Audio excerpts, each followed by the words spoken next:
कहानी की शुरुआत होती है एक मंदिर से। एक डरा सहमा आदमी एक बच्चे के साथ पूजा करने इस मंदिर में घुसा। ये मंदिर काफी पुराना और डरावना है। देखने से लगता है कि यहाँ सदियों से कोई नहीं आया होगा। हालांकि आसपास किसी के ना होने के बावजूद वहाँ पर ढोल बजने की आवाज आ रही थी। तभी एक बहुत बड़ा देवता अचानक से जाग उठा और ये ढोल की आवाज कुछ और नहीं बल्कि देवता के दिल की धड़कन थी। ये देवता जागा है इंसानों के ऊपर नर्क के दुख बरसाने के लिए। इसके बाद हम गुआन नाम के एक आदमी को देखते हैं जो अपनी बेटी टैंजरीन को एक पुरानी रहस्यमयी गुफा के अंदर ढूंढ रहा था। उसकी बेटी गुफा की गहराइयों से जोर जोर से चिल्ला रही थी और तभी गुआन के सामने एक तेज रोशनी के रूप में देवता प्रकट हुआ जिसने उसे आगे बढ़ने से रोक दिया। तभी अचानक गुआन की आंख खुल गई और उसे पता चला कि वो सपना देख रहा था। उसकी बेटी टैंजरीन 6 साल पहले किडनैप हो गई थी और वो आज तक नहीं मिली। तब से वो हर हाल में अपनी बेटी को ढूंढने का फैसला कर चुका था। उसे ढूंढने के लिए गुआन ने अपना सब कुछ दांव पर लगा दिया, अपना घर, अपना करियर, यहाँ तक कि अपनी पत्नी को भी छोड़ दिया। सड़क किनारे एक पहाड़ी पर बैठे हुए गुआन ने एक ट्रक देखा और अचानक ही उस पर पत्थरों की बरसात करने लगा, बिल्कुल बढ़िया निशाना लगाते हुए। इन पत्थरों से ट्रक की विंडशील्ड टूट गई और ट्रक क्रैश हो गया।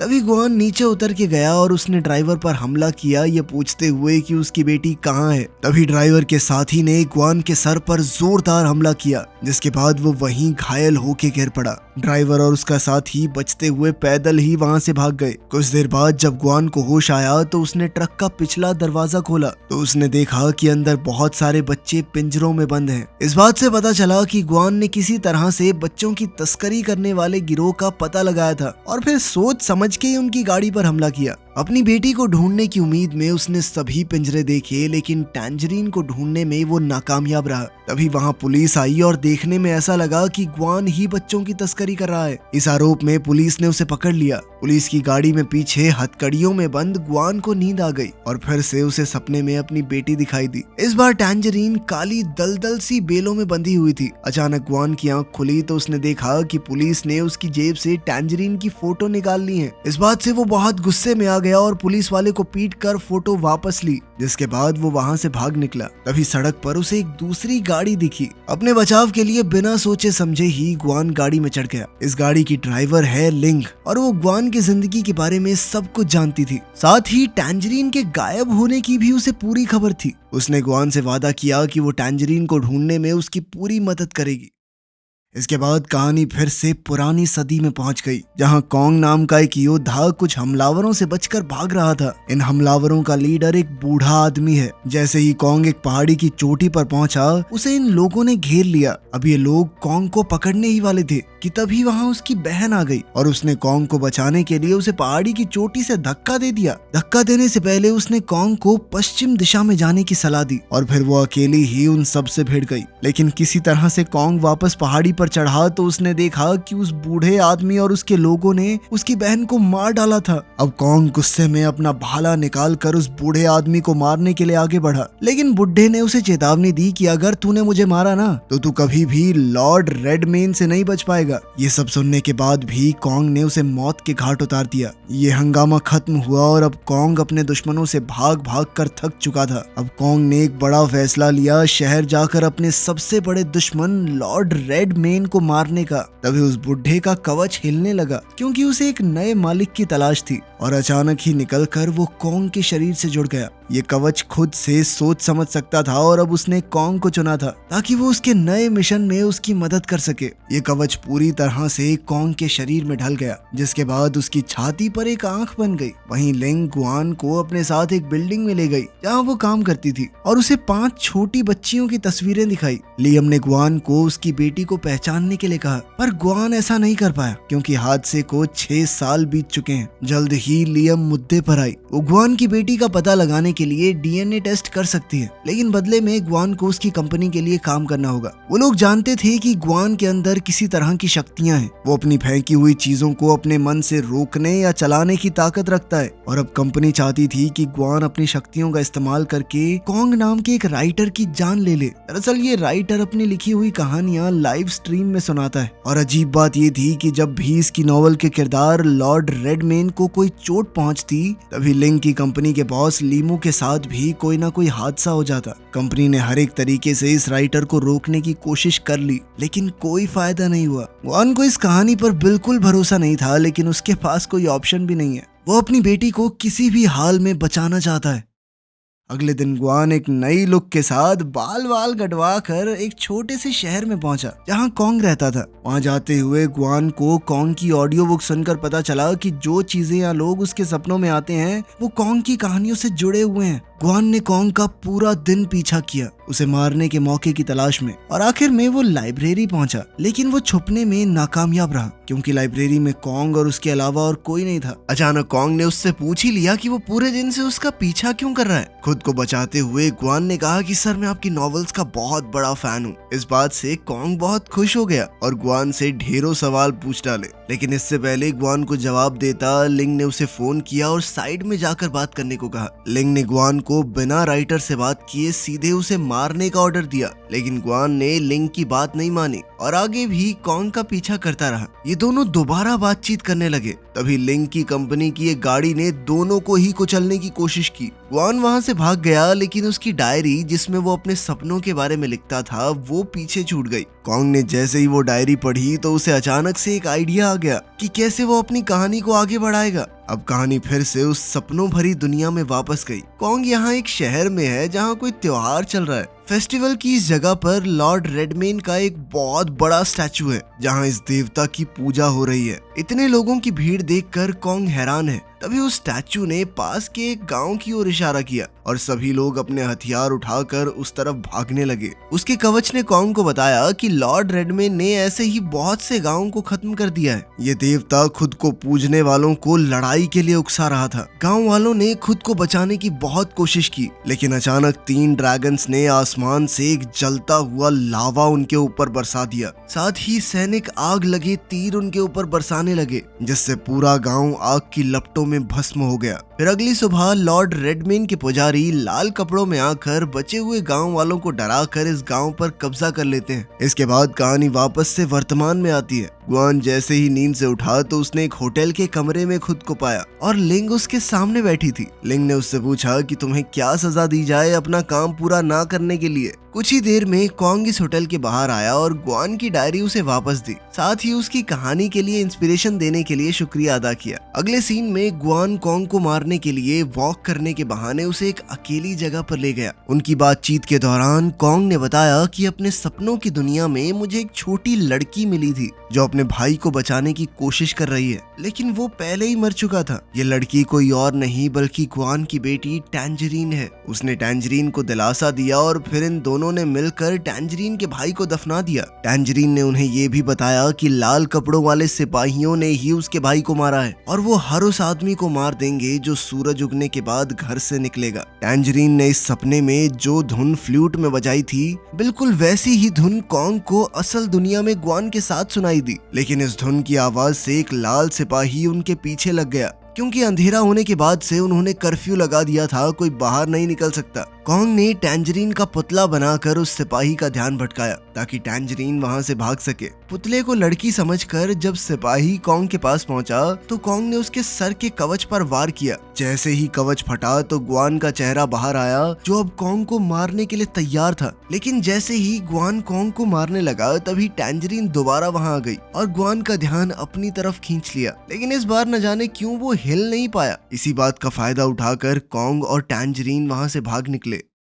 असल दुनिया में कॉन्ग ये सब लिख ही रहा था कि तभी ग्वान पीछे से उसके पास आया। ग्वान को यही सपने अपनी ख्याली दुनिया में दिखाई दिए थे जो अभी अभी कॉन्ग ने अपनी नॉवल में लिखे। ग्वान ने पत्थर उठाकर कॉन्ग पर हमला किया जिससे वो बेहोश हो गया और एक खड्डे में जा गिरा। वो वही धुन गुनगुनाते हुए अपना आखिरी वार करने कॉन्ग के पास आया जो कॉन्ग ने अपनी नॉवल में लिखी थी। लेकिन तभी रोड के बीचों बीच उसे एक बच्चे की आवाज आई जो वही धुन गुनगुना रहा था। लेकिन ये धुन उस बच्चे को पता कैसे हो सकती है? तो ग्वान सिर्फ अपनी बेटी के लिए गाता था। ग्वान ने उस बच्चे से पूछना चाहा कि ये तुमने कहाँ पर सुनी? बच्चा डर कर वहाँ से भागने लगा और उसका पीछा करते हुए ग्वान को वैसा ही लगा जैसा उस नॉवल में टैंजरीन और कॉन्ग का पीछा कर रहे लाल सिपाही को लग रहा था। खैर लड़का तो मौका देखकर भाग निकला, लेकिन उसका पीछा करते हुए ग्वान गलती से एक छोटी सी पार्टी में पहुंच गया। हैरानी की बात ये थी कि इस पार्टी में ग्वान को टैंजरीन का किडनैपर मिल गया, जो अपने कुछ दोस्तों के साथ मस्त पार्टी कर रहा था। उनके बीच तुरंत लड़ाई शुरू हो गई और ग्वान ने अपनी शक्तियों का इस्तेमाल करके उन्हें हरा दिया। उसने किडनैपर से पूछा कि मुझे सच बता, मेरी बेटी कहाँ है। डरते हुए किडनैपर ने सच बोल ही दिया। पता चलता है कि टैंजरीन को किडनैप करते हुए उसे ड्रग की डोज थोड़ी ज्यादा दे दी गई थी,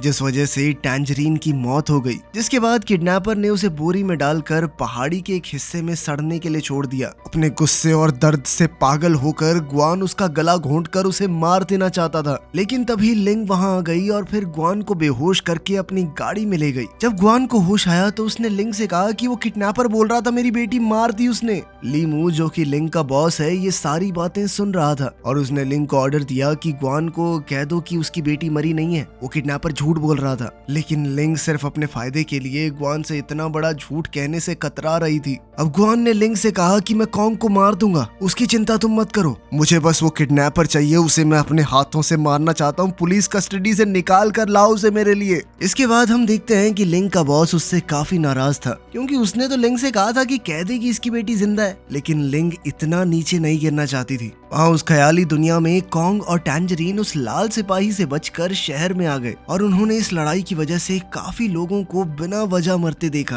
वो दोनों टैंजरीन के घर पहुंचे तो पता चला कि टैंजरीन के घर वाले कुछ समय पहले मर चुके हैं, क्योंकि वो कर्फ्यू के समय बाहर निकल गए थे। वो बात कर ही रहे थे कि तभी लॉर्ड रेडमेन के कुछ फॉलोअर्स वहां घुस आए और उन दोनों को मारने की कोशिश करने लगे। कॉन्ग टैंजरीन की जान बचाने के लिए एकदम से आगे कूद पड़ा, जो बात उसके कवच को काफी अलग लगी। वाह, हीरो बन रहा तू।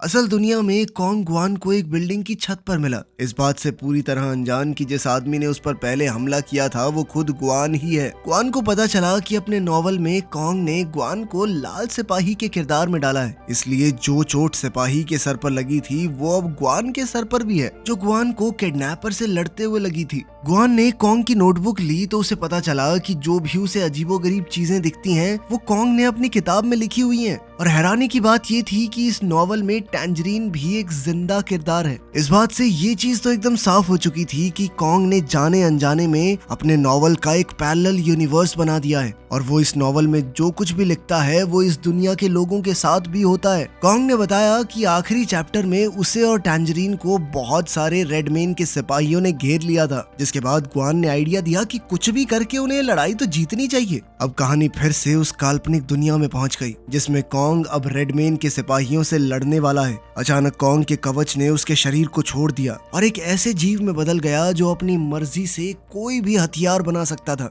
वो कवच भीड़ को चीरता हुआ आगे बढ़ रहा था। कॉन्ग भी लड़ाई में कूद पड़ा और जल्द ही उसे पता चला कि वो कवच उसके हिसाब से ही चलता है, क्योंकि कवच के अंदर कॉन्ग का खून मौजूद है। उसने कवच की छाती पर वार करके कहा कि मैं तुम्हारा मास्टर हूँ, समझे, मेरे हिसाब से चलना होगा। वहीं असल दुनिया में ग्वान ने लिंग को फोन करके बताया कि अब वो कॉन्ग को बचाएगा, अगर तुम्हारे अंदर दम हो मार के दिखाओ तुम लड़के को। उसने ऐसा इसलिए किया क्योंकि वो नॉवल में टैंजरीन को बचाना चाहता था। कुछ देर बाद अपनी बातचीत के दौरान कॉन्ग ने ग्वान को बताया कि उसके पिता और लीमू एक वक्त पर बिजनेस पार्टनर्स हुआ करते थे और फिर एक दिन अचानक कॉन्ग के पिता की एक एक्सीडेंट में मौत हो गई। लिंग उनकी बातें चुपचाप सुन रही थी और उसे समझ आया कि लीमू ने ही कॉन्ग के पिता को मारा है और अब अपनी सच्चाई को छुपाने के लिए वो कॉन्ग को भी मारना चाहता है। लिंग ने गुस्से में लीमू को फोन करके कहा कि मुझे सच्चाई बताओ, लेकिन लीमू ने कोई जवाब न देते हुए फोन काट दिया। कुछ देर बाद जब लिंग अपनी गाड़ी की तरफ वापस जा रही थी तो अचानक ही लीमू के एक आदमी ने उसे बिजली का झटका देकर गाड़ी की पिछली सीट पर डाल दिया। वहीं ग्वान और कॉन्ग अब लाइब्रेरी की तरफ गए, जहां कॉन्ग अब अपनी नॉवल का आखिरी हिस्सा लिखने वाला था और उधर ग्वान पूरी तरह से तैयार था कि कोई भी अगर बीच में रुकावट डालने की कोशिश करेगा तो वो बचाएगा कॉन्ग को। वहीं उस ख्याली दुनिया में कॉन्ग और टैंजरीन रेडमेन के महल में पहुंचे, जहां उन्हें हजारों की तादाद में लाल सिपाही पुतले बने हुए दिखाई दिए। कॉन्ग को पता चला कि रेडमेन के लोग इसी वजह से कर्फ्यू लगा देते थे, क्योंकि सूरज ढलने के बाद ये लाल सिपाही पुतले बन के बैठ जाते हैं। इसी दौरान अचानक लीमू के गुंडे लाइब्रेरी पहुंच गए और ग्वान ने अपनी शक्तियों का इस्तेमाल करके उनका सामना किया, लेकिन लीमू के गुंडे के पास बिजली को कंट्रोल करने की शक्ति थी। उसने ग्वान पर पानी फेंक कर उसे फर्श पर गिरा दिया और गिरे हुए पानी से उसे बिजली का तेज झटका दिया। ग्वान उससे सीधे तौर पर नहीं लड़ पा रहा था तो वो छुप गया। उसने मौका देखकर रबड़ के ग्लव्स पहनने के बाद ही उस पर अटैक किया ताकि उसे बिजली का झटका न लगे। फिर ग्वान का सामना एक दूसरे हमलावर से हुआ जो काफी ज्यादा ताकतवर था और ग्वान उसकी ताकत के सामने टिक नहीं पाया। उसकी किस्मत अच्छी थी कि लिंग किसी तरह खुद को छुड़ाकर उसकी मदद करने आ पहुंची थी। अब इन दोनों ने मिलकर हमलावर का सामना किया और उसे मार डाला। काल्पनिक दुनिया में कॉन्ग और टैंजरीन आखिरकार लॉर्ड रेडमेन के पास पहुंच चुके थे, जो कि 4 हाथों वाला एक बहुत बड़ा जीव था। यहाँ पता चलता है कि कॉन्ग असल में रेडमेन के भाई का बेटा है, जिसे रेडमेन ने बहुत समय पहले मार डाला था। ये कहानी असलियत से बिल्कुल मिलती जुलती थी, क्योंकि लीमू ने कॉन्ग के पिता को मारा था और वो भी बिल्कुल भाइयों जैसे बिजनेस पार्टनर्स थे। ये जानकर कॉन्ग बहुत गुस्से में आ गया और उसने रेडमेन को लड़ाई के लिए ललकारा। बाहर जाकर रेडमेन ने कॉन्ग को एक पेड़ दिखाया जहां उसके पिता को दफनाया गया था। लड़ाई शुरू हुई तो उस कवच ने फिर से एक जीव का रूप ले लिया ताकि वो दोनों मिलकर रेडमेन का सामना कर सकें, लेकिन वो दोनों एक साथ भी रेडमेन का बाल तक नहीं उखाड़ पाए। जैसे ही रेडमेन घायल कॉन्ग को जान से मारने वाला था, तभी टैंजरीन अपनी बांसुरी से वही धुन बजाने लगी, क्योंकि उसके पिता ने उसे सिखाया था कि जब भी वो मुसीबत में हो तो इस धुन को बजाए। लेकिन रेडमेन को इससे और गुस्सा आ गया और उसने टैंजरीन को पकड़ के अपने पेट के अंदर समा लिया। असल दुनिया में एक तीसरे गुंडे ने लाइब्रेरी में घुसकर कॉन्ग को चाकू मार दिया था और किसी को भी इस बात की खबर नहीं हुई। जल्द ही ग्वान और लिंग ने उसे ढूंढा और इस तीसरे हमलावर को भी मारकर वो जल्दी से कॉन्ग को हॉस्पिटल ले गए। ग्वान कॉन्ग के लैपटॉप में कहानी देखकर ये सोचने लगा कि इस नॉवल को कैसे पूरा किया जाए। तभी लीमू कमरे में आया और बताया कि उसका प्लान था कॉन्ग और ग्वान को एक साथ मारना, ताकि देखने में ऐसा लगे कि दोनों ने एक दूसरे को मार डाला। ये प्लान बिल्कुल सही था, क्योंकि पुलिस को कॉन्ग के नॉवल में टैंजरीन का नाम मिलेगा और इसके बाद कहानी आसानी से बन जाएगी कि ग्वान को शक हो गया होगा कि कॉन्ग ने ही उसकी बेटी को अगवा किया है। इसी चक्कर में उसने कॉन्ग को मार दिया। अब लीमू को कॉन्ग का कंप्यूटर चाहिए था, लेकिन ग्वान ने उसे देने से इनकार कर दिया, क्योंकि अब वो कहानी को पूरा करेगा। उधर उस काल्पनिक दुनिया में जैसे ही रेडमेन कॉन्ग को मारने वाला था, तभी अचानक से एक लाल सिपाही ने वहां आकर रेडमेन पर मशीन गन से हमला कर दिया। ये ग्वान था जो अपनी बेटी को बचाने आया था। उस मशीन गन के हमले से रेडमेन घायल हुआ। उधर कॉन्ग ने हिसाब लगाया कि रेडमेन के माथे के बीचों बीच एक हथियार लटका हुआ था और वो मौका देखकर इस हथियार को खींचने लगा, ये सोचकर कि शायद यही रेडमेन की कमजोरी होगी। लाल सिपाही ने भी इसे खींचने में उसकी मदद की और इस हथियार को खींचते हुए उन्होंने रेडमेन का पूरा शरीर चीर डाला। ये प्लान आखिरकार काम कर गया और वो विशालकाय जीव खत्म हुआ। उसके मरते ही टैंजरीन भी उसके पेट वाली जेल से आजाद हो गई। आखिरकार बाप और बेटी उस दुनिया में मिल गए। वहीं असलियत में लिंग ये पढ़ रही थी कि ग्वान ने नॉवल को कैसे खत्म किया और जैसे ही उसमें रेडमेन की मौत हुई, वहाँ लीमू की भी जान चली गई। आखिर में ग्वान को दोबारा से वही धुन सुनाई दी और वो हॉस्पिटल के बाहर देखने के लिए भागा। तभी उसे वही लड़का दिखा जिसका वो पीछा कर रहा था, लेकिन इस बार उसके साथ एक लड़की भी थी जो कोई और नहीं बल्कि उसकी बेटी टैंजरीन ही है। चलो बाप बेटी मिल गए, कॉन्ग भी बच गया, हो गई हैप्पी एंडिंग। मिलते हैं अगली वीडियो में।